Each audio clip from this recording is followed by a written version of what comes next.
اعوذ باللہ من الشیطان الرجیم بسم اللہ الرحمن الرحیم اللہم صلی علی محمد وعلی محمد وعجل فرجہم۔ معزز ناظرین السلام علیکم ورحمۃ اللہ وبرکاتہ۔ پروگرام احکام اسلامی میں ایک بار پھر آپ کا خیر مقدم ہے۔ لکھنؤ اسٹوڈیو سے آج پھر ہمارے ساتھ محو گفتگو رہیں گے حجت الاسلام والمسلمین علی جناب مولانا مصطفیٰ علی خان ادیب الہندی صاحب قبلہ۔ السلام علیکم آقا۔ علیکم السلام ورحمۃ اللہ۔ آقا عید گزر چکی اور تمام مرحلے اس کے ساتھ ساتھ ہیں، لیکن کبھی کبھی ہم کیونکہ احکام پہ ڈسکس کر رہے ہیں اور بہت واضح چیزیں جو ہیں وہ شاید ہمارے سامنے رہتی ہیں، ہم اسی کو بار بار ڈسکس کرتے ہیں، لیکن جو روزمرہ کے چھوٹے چھوٹے احکام ہوتے ہیں، چھوٹے چھوٹے مسئلے ہوتے ہیں، اس پر ہماری توجہ نہیں جاتی ہے۔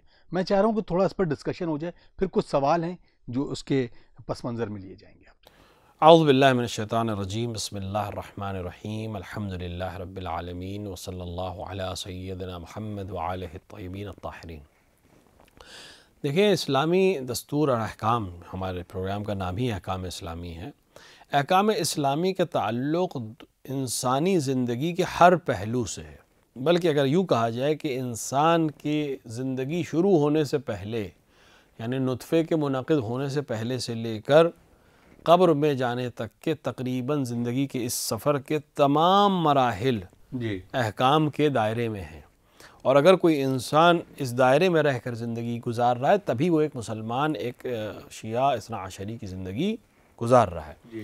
اب اس میں بہت سے مسائل ایسے ہیں جس کا تعلق کبھی کبھی ہوتا ہے۔ مثال کے طور پہ حج ہے، حج کا تعلق ہر اس انسان سے، ہر انسان سے ہے، ہر مسلمان سے ہے، لیکن اس کے احکامات، کہاں ہمیں مثال کے طور پہ احرام باندھنا ہے، کہاں مثلاً ہمیں تلبیہ پڑھنا ہے، کہاں تلبیہ نہیں پڑھنا ہے، کب تلبیہ روکنا ہے، کن چیزوں سے ہم احرام باندھیں گے، اور تمام یہ جو مسائل ہیں حج کے، یہ مبتلا بے نہیں ہیں۔ یہ تبھی ہوگا جب آدمی حج کرنے انشاءاللہ جائے، تب اس کے لیے جاننا ضروری ہو جائے گا، اور یا اس طرح سے دیگر مسائل۔ لیکن ایک دفعہ ہے کہ انسان جو ہے اس کے جو بالکل روزمرہ کے مسائل ہیں، یعنی مثال کے طور پر نماز تو ہر انسان کو پڑھنی ہے، نماز کے واجب ہونے کی وجہ سے کچھ چیزیں مقدمہ نماز میں واجب ہو جاتی ہیں۔ واجب کا مقدمہ بھی واجب ہے۔ واجب مقدمے سے مراد یہاں وہ ہمارا اردو والا مقدمہ نہیں ہے، یہاں مقدمے سے مراد یعنی اس سے پہلے جو چیز ضروری ہے۔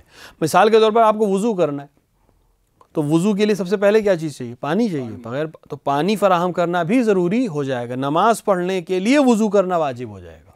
اپنے آپ میں وضو واجب نہیں ہے، لیکن نماز واجب پڑھنے کے لیے وضو واجب ہو جائے گا۔ اگر غسل کی ضرورت ہے تو غسل اپنے آپ میں واجب نہیں ہے، لیکن اگر نماز پڑھنا ہے اور آپ کو غسل کرنے کی ضرورت ہے، نماز طہارت حاصل کرنے کے لیے، تو غسل کرنا واجب ہو جائے گا، اور ساتھ ہی ساتھ پھر کیا ضروری ہو جائے گا؟ پانی فراہم کرنا۔ تو کچھ چیزیں واجب کی وجہ سے واجب ہو جاتی ہیں، اس کے پہلے انجام دینے کی وجہ سے، یعنی اس کے بنا اس کا وجود نہیں ہوگا، لہٰذا وہ واجب ہو جاتی ہے۔ اس کو کہتے ہیں مقدمہ واجب، یعنی واجب کے شروع کرنے کے لیے اس چیز کی ضرورت ہے۔ تو نماز ہر ایک کو پڑھنی ہے۔ نماز میں بہت سے شرائط ہیں، ایک طہارت کا شرائط ہے، تو طہارت صرف جسم کی نہیں، لباس کی بھی ضرورت ہے، اور بہت سے مسائل ہیں۔ تو اب نماز کے مسائل انسان کو معلوم ہونا ضروری ہے، کیونکہ ڈیلی کی ضرورت ہے، اور اس کے ساتھ ساتھ طہارت اور نجاست کے معاملات بھی معلوم ہونا ضروری ہے، کیونکہ نماز میں طہارت شرط ہے۔ اسی لیے ہمارے علماء جب رسالہ عملیہ آپ کسی بھی عالم دین کا، کسی بھی مجتہد کا اٹھا کے دیکھیں، تمام خدا ان سب کو حفظ کرے، وہاں طہارت کی بحث پہلے ہے، نماز کی بحث بعد میں ہے۔ اس لیے نہیں کہ نماز کی ویلیو، نماز تو اول نماز ہے، سب سے پہلی چیز نماز ہے، لیکن فروع دین میں نماز تک پہنچنے کے لیے، روزے تک پہنچنے کے لیے طہارت ضروری ہے، اور طہارت کے لیے نجاست کو پہچاننا ضروری ہے۔ طہارت نام ہی ہے نجاست سے بچنے کا، لہٰذا پہلے آپ کو نجاستیں گنوائی جائیں گی کہ یہ چیزیں نجس ہیں، ان سے اجتناب کے نتیجے میں تمہیں طہارت حاصل ہو جائے گی، اور اگر ان میں سے کسی چیز سے ٹچ میں آ گئے تو کیسے نجس ہوگا، تو وہ کیسے پاک ہوگا۔ ان 11 کے علاوہ دنیا کی ہر چیز پاک ہے، تمہیں اس کے لیے تحقیق کرنے کی ضرورت نہیں ہے۔ تو یہ مسائل ہر ایک کو معلوم ہونے چاہیے۔ اب یہاں پر ایک تھوڑی سی بات، تھوڑی سی تلخ ہے، ہو سکتا ہماری خواہران کو، ہماری ماں بہنوں کو بری لگ جائے، ان کی خدمت میں لیکن عرض کریں کہ دیکھیں، آپ کی دادی کیا کہتی تھیں، آپ کی نانی کیا کہتی تھیں، وہ دین نہیں ہے۔ ممکن ہے صحیح کہتی ہوں، ممکن ہے غلط بھی کہتی ہوں، آپ عالم سے پوچھیں گے، آپ اہل علم سے پوچھیں گے۔ میری دادی ایسے ہوتی تھیں، وہ معیار نہیں ہے۔ شریعت کے مطابق دھوتی تھیں تو پاک ہے، شریعت کے مطابق نہیں دھوتی تھیں تو 50 بار بھی دھونے سے پاک نہیں ہوگا. شریعت بہت آسان بنائی گئی ہے. ہم زبردستی دادی اور نانی کے نسخے پہ اس کو خراب کرنے کی کوشش کرتے ہیں اور سخت بناتے ہیں اپنے لیے.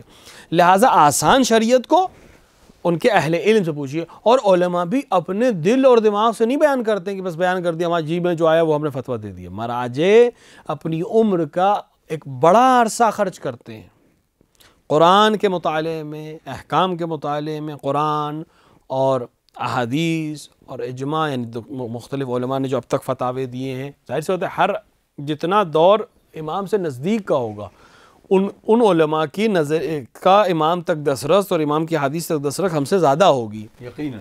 لہٰذا ان علماء نے کس روایت پہ عمل کیا، کس روایت پہ عمل نہیں کیا، یہ ہمارے لیے ایک بہت اہم سورس آف انفارمیشن ہے. لہٰذا اس پر ہم اور عقل کا مطلب یہ نہیں کہ میں اپنی عقل سے فیصلہ کر دوں. عقل جو انہی چیزوں کے ذریعے سے ہمیں نتیجے تک پہنچنے دیتی ہے. مثال کے طور کے اوپر شریعت نے کہا کہ یہ شراب نجس ہے، علیاذن باللہ شراب نجس ہے. خوب، اب شریعت نے ایک اصول بیان کر دیا ہے کہ شراب نجس ہے. اب تطبیق کرنا ہمارے عقل کا کام ہے کہ اگر یہ ظرف میں شراب ہے تو یہ نجس ہے. تو اب عقل ڈیسائیڈ کرے گی کہ یہ شراب ہے یا نہیں ہے. اگر شراب ہے تو عقل اپنے آپ اس کا ریشیو بنا لے گی کہ یہ شراب ہے، اور شریعت کہتی ہے شراب حرام ہے پس یہ حرام ہے. شریعت کہتی ہے شراب نجس ہے تو یہ بھی نجس ہے. تو عقل کا کام یہ ہے، نہ کہ میں اپنی عقل سے مراد یہ نہیں ہے کہ میں نص کے مقابلے میں عقل لے کر آؤں یا حدیث کے مقابلے میں یا قرآن کے مقابلے میں. نہیں، وہی عقل جو قرآن اور حدیث کی مدد سے نتیجے تک پہنچنے میں ہماری مدد کرتی ہے. اللہ نے عقل ورنہ دی کیوں ہے؟ اگر عقل بالکل عبث چیز ہوتی تو اللہ نے دی کیوں ہے؟ نہیں، عقل وہ عقل جو قرآن اور حدیث کی روشنی میں فیصلہ کرنے میں ہماری مدد کرتی ہو، نہ کہ اس کے خلاف مدد کرتی ہو. لہٰذا ان چیزوں کے ذریعے سے علماء مسائل کو دیکھتے ہیں، جانچتے ہیں، پرکھتے ہیں، پھر جا کر ایک فتویٰ دیتے ہیں. یا آپ انسان آئے خود مجتہد بن جائے، یا پھر ان کے بتائے ہوئی چیز کے اوپر عمل کرے جو فروع دین میں ہماری ذمہ داری بنتی ہو. یا مجتہد بنے، یا احتیاط کرے، یا ان کے فتوے پر عمل کرے. لہٰذا آسان شریعت کو علماء سے پوچھیں، علماء سے سیکھیں، ان سے پوچھیں، دریافت کریں، آپ کے لیے دین آسان ہو جائے گا. ہزاروں. میرا ایک سوال اسی درمیان ایک ذہن میں سوال آیا کہ جو لوگ یہ کہتے ہیں کہ ضروری نہیں ہے کہ ہر چیز کا علم حاصل کیا جائے، کیونکہ اگر علم حاصل کریں گے تو بہت ساری باؤنڈیشن بھی اس سے جڑی رہیں گی، جتنا معلوم ہے اتنا بہتر ہے. تو یہ کہنا کتنا جائز ہے، کتنا صحیح ہے، اس کو شریعت کس انداز میں دیکھتے ہیں؟ دیکھیں، یہ بہت سے لوگوں کے ذہن میں یہ ہے کہ جس چیز کا آپ کو علم نہیں ہے ظاہر سے تو اس کے بارے میں سوال خداوند عالم نہیں کرے گا، لہٰذا زیادہ جاننے کی ضرورت نہیں ہے تاکہ ہم محفوظ رہیں. نہیں، یہ وہی بات ہے کہ جب عقل کو صحیح طرح سے استعمال نہ کیا جائے تو وہ مغالطہ کرتی. مغالطہ سامنے سے لگتا ہے کہ ہاں صحیح استدلال ہے، لیکن وہ استدلال اپنے آپ میں غلط ہوتا ہے، کہیں نہ کہیں اس پہ لوچ ہوتی ہے. ما لا رفع عن امتی ما لا یعلمون، میری امت پر سے ہر وہ چیز اٹھا لی گئی جو اسے معلوم نہیں ہے. اس کا مطلب نہیں کہ میں معلوم کرنے کی کوشش بھی نہ کروں، پھر تو جاہل سب سے اچھی چیز ہے، اس کو کچھ پتہ ہی نہیں ہے. نہیں، جس چیز کو ان کو خبر پہنچ نہیں سکی وہ حکم ان پر سے اٹھا لیا گیا ہے. ہم کو پتہ ہی نہیں چلا یہ نجس ہے، لہٰذا ہمارے لیے پاک کے حکم میں رہے گا. ہم کو پتہ ہی نہیں ہے کہ یہ نماز واجب تھی، کہ یہ حدیث ہم تک پہنچی ہی نہیں، یہ روایت ہم تک پہنچی ہی نہیں کسی نماز کے سلسلے میں یا کسی خاص عبادت کے سلسلے میں، تو خداوند عالم ہم سے سوال نہیں کرے گا. لیکن وہ مسائل جو روزمرہ کے مسائل ہیں وہ تو آپ کو معلوم ہے کہ آپ کو نماز پڑھنی ہے، تو آپ کو پتہ ہے کہ روز نماز پڑھنی ہے. جب آپ کو پتہ ہے کہ نماز پڑھنی ہے تو نماز کے احکام آپ کو معلوم ہونا چاہیے. یہ کہنا کہ میں نماز کے احکام جانوں ہی نہیں تاکہ مجھے پریشانی نہ ہو، نہیں، یہ آپ جاہل مقصر کہلائیں گے. یعنی آپ کو نہیں معلوم، اس میں بھی آپ کی غلطی ہے کہ آپ کو نہیں معلوم ہے، لہٰذا اس کی سزا ملے گی. یہ نہ کہیے کہ نہ جاننے میں فائدہ نہیں، نہ جاننے میں زیادہ نقصان ہے، کیونکہ اگر آپ وہ چیز معلوم کر سکتے تو آپ نے معلوم نہیں کی تو کوئی بھی دنیا کا عاقل آپ سے یہ نہیں کہے گا کہ آپ نے صحیح فیصلہ کیا تھا. ہر ایک آپ سے کہے گا کہ آپ کو معلوم کرنا چاہیے تھا. مثال کے طور پر ایک دوا ہے، ہمیں علم نہیں ہے دوا کیسی ہے، تو نہ جاننے کے نتیجے ہم اس کو کھا لیں تو اثر تو کرے گی. اگر وہ زہر ہوئی تو آپ اہل علم سے پوچھیں کہ یہ دوا کھائیں یا نہ کھائیں. نہ جاننا ہمیشہ فائدہ مند نہیں ہوتا، کبھی کبھی جاننا بھی فائدہ مند ہوتا ہے. لہٰذا احکام میں روزمرہ کے جو مسائل ہیں ان کو جاننا بلکہ علماء کے نزدیک واجب ہے، اور واجب عینی ہے، یعنی ہر شخص پر واجب ہے. یہ بھی نہیں کہ واجب کفائی ہے کہ 4 لوگوں نے کر لیا بات ختم ہو گئی، نہیں، ہر شخص پر اس کے مبتلا بے مسائل کا جاننا واجب ہے۔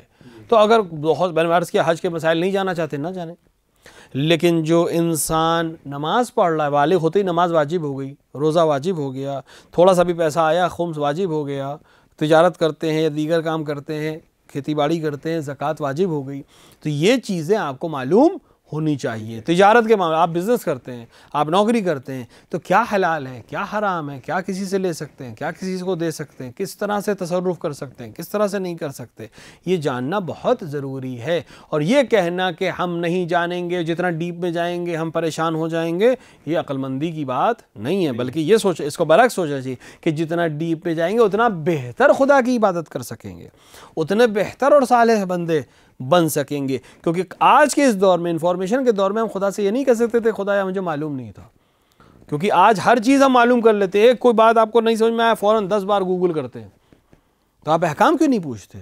توضیح المسائل مل جائیں گے آپ کو، احکامات مل جائیں گے، پوری PDF فائلز توضیح المسائل کی، اپلیکیشنز تک اب بنا دی ہیں بہت سے شیعہ جوانوں نے ماشاءاللہ محنت کر کے، مختلف مراجع کے توضیح المسائل انگلش میں، فارسی میں، اردو میں، عربی میں، جو زبان بھی تقریباً ہر زبان میں اویلیبل ہیں۔ لہٰذا اب یہ کہنا کہ ہم معلوم نہ کریں، یہ خود سے کلہاڑی مارنے والی بات ہے۔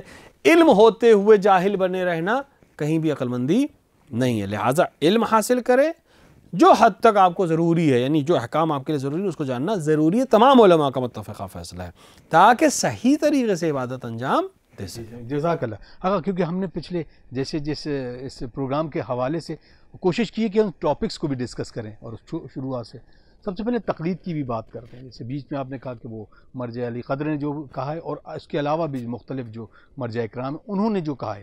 اب ایک شخص جو تقلید کرتا ہے اس کو ضروری ہے کہ وہ تقلید نہ کرے، مثلا وہ کسی کی بھی توضیح اٹھا کر اس سے مسئلہ جان سکتا ہے۔ کیا تقلید کرنا کسی ایک مرجع کی ضروری ہے، اور اس کو کس طرح سے نیت کرے، کس طرح سے وہ اپنے آپ کو یہ بیان کرے کہ ہم فلاں مرجع تقلید کے مقلد ہیں؟ دیکھیں، میں نے عرض کیا تھا پہلے بھی کہ 3 آپشنز ہمارے پاس ہیں، یعنی مکلف جو آدمی بالغ عاقل ہے جس کو احکام پہ عمل کرنا ہے، اس کے پاس 3 آپشن ہیں۔ پہلا آپشن یہ ہے کہ وہ مجتہد بن جائے، یعنی خود علم حاصل کرے اپنی حد تک کہ قرآن اور حدیث کے ذریعے سے وہ پہنچ جائے اپنے وظیفے تک کہ مجھے نماز کیسے پڑھنی ہے، یہ طہارت کیسے حاصل ہوگی، یہ کیا حکم ہے، امام نے کیا کہا ہے، قرآن کیا کہتا ہے، اور تمام پورا ایک مرحلہ ہے۔ عربی کی، اس کو عربی کی معلومات ہونی چاہیے تاکہ وہ قرآن سمجھ سکے، حدیث سمجھ سکے، بلاغت کی معلومات ہونی چاہیے، رجال کی معلومات ہونی چاہیے، حدیث کے جو پورا سبجیکٹ ہے وہ معلوم ہونا چاہیے، آیات میں ناسخ منسوخ کے علم ہونا چاہیے۔ تقریباً ایک 15-20 سال کا یہ کورس ہے۔ اس کو کرنے کے بعد وہ شاید اس حد تک پہنچ جائے کہ وہ اجتہاد کر سکے گا، اپنے حد تک مجتہد ہو سکتا ہے۔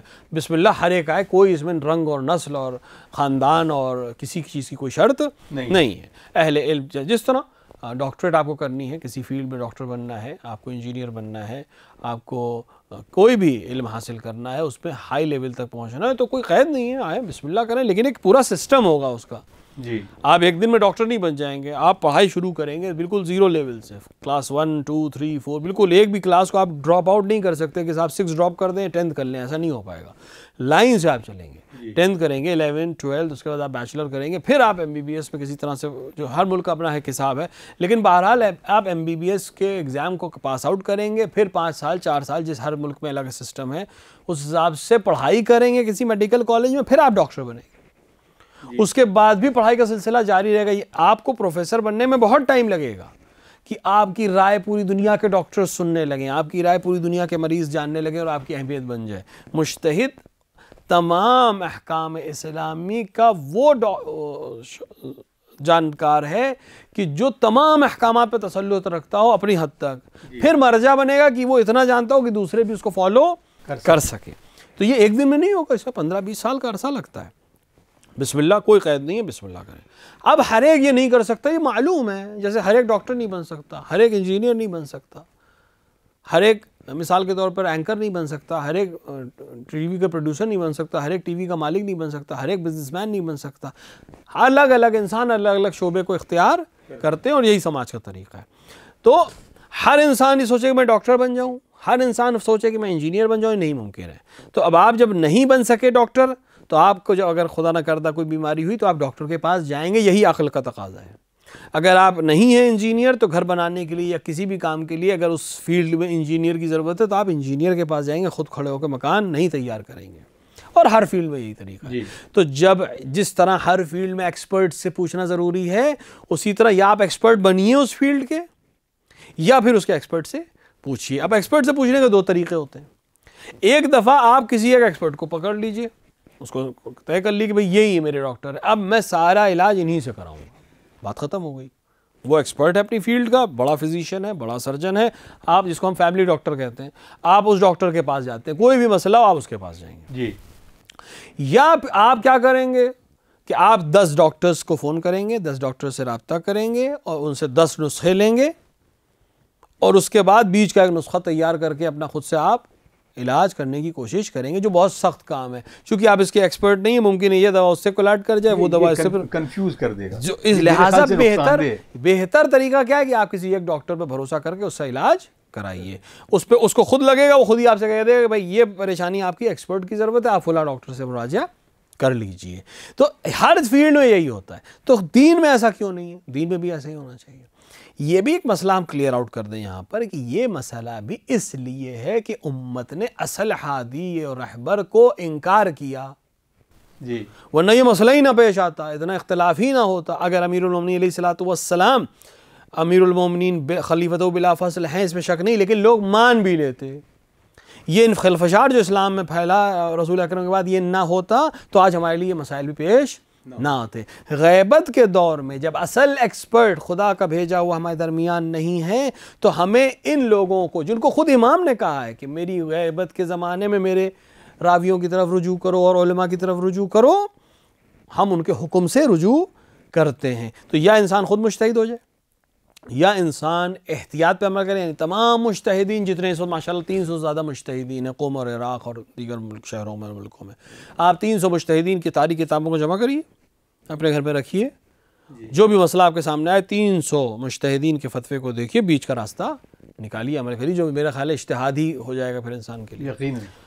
نہیں تو تیسرا راستہ جو سب سے آسان راستہ ہے، آپ کسی ایک ایکسپرٹ کو جس کے شرائط معلوم ہے کہ ان میں سے کسی ایک کو، یعنی جس آدمی کو آپ تقلید کے لیے انتخاب کریں گے اس میں یہ شرطیں ہونی چاہیے، تو معلوم ہے شرطیں کہ مرد ہو، بالغ ہو، شیعہ اثنا عشری ہو، کیا نام ہے، احکامات شریعہ کا جاننے والا ہو، اپنے زمانے کا عالم ہو، ان تمام شرائطوں پہ اگر وہ شخص اتر رہا ہے آپ اس کی تقلید کریں، اس کو فالو کریں، جس طرح ہم ڈاکٹر کے نسخے کو فالو کرتے ہیں، جس طرح انجینئر کے نقشے کو فالو کرتے ہیں، اسی طرح ان کے بتائے ہوئے احکامات کو ہم فالو کریں تاکہ ہم بری الذمہ ہو جائیں۔ جس طرح امام جماعت کے پیچھے نماز پڑھنے کے نتیجے میں آپ کی نماز صحیح ہے، اسی طرح مرجع تقلید کے کہے پر عمل کرنے میں آپ کا عمل صحیح ہے۔ اب آخرت میں وہ جواب دے گا، امام کو وہ جواب دے گا کہ اس نے فتویٰ کہاں سے دیا اور کیسے دیا، آپ کا عمل اپنے آپ میں صحیح ہو جائے گا۔ لہٰذا ایک انسان، اب رہی بات کیسے نیت کرے، نیت کوئی مسئلہ نہیں، اپنے دل میں ایک بار طے کر لے کہ میں اس مجتہد جامع الشرائط کی تقلید کروں گا، ختم ہوئی بات۔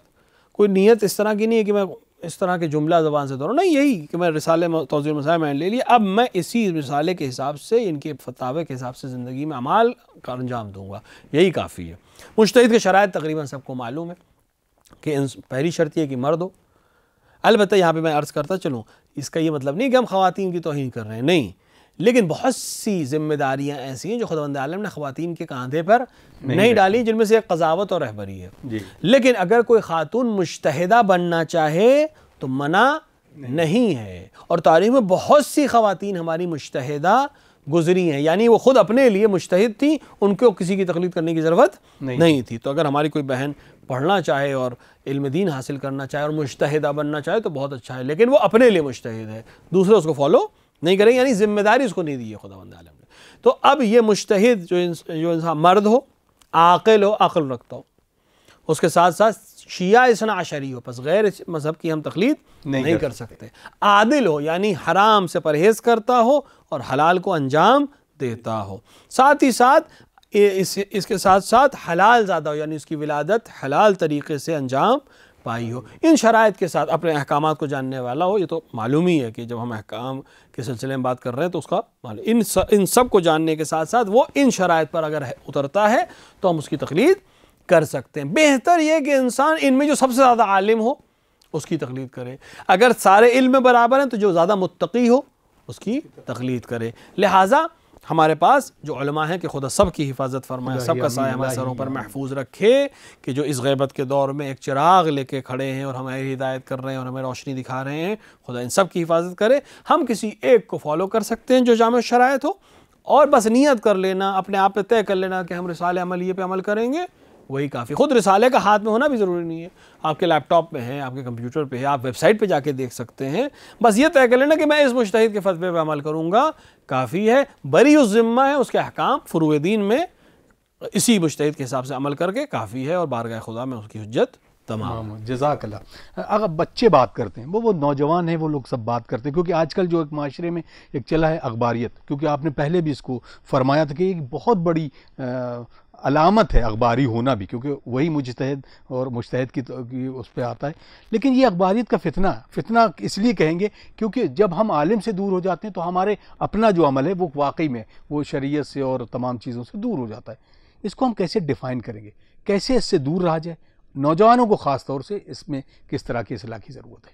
دیکھیے، اخباریت جو جدید اخباریت ہے، میں نے شاید پہلے کسی پروگرام میں بھی عرض کیا تھا، یہ جدید اخباریت جو ہے یہ واقعی میں اخباریت ہے بھی نہیں، جی، کیونکہ جو اصل اخباریت تھی اس میں جو علماء کے نام آتے ہیں وہ اصل میں مجتہد تھے۔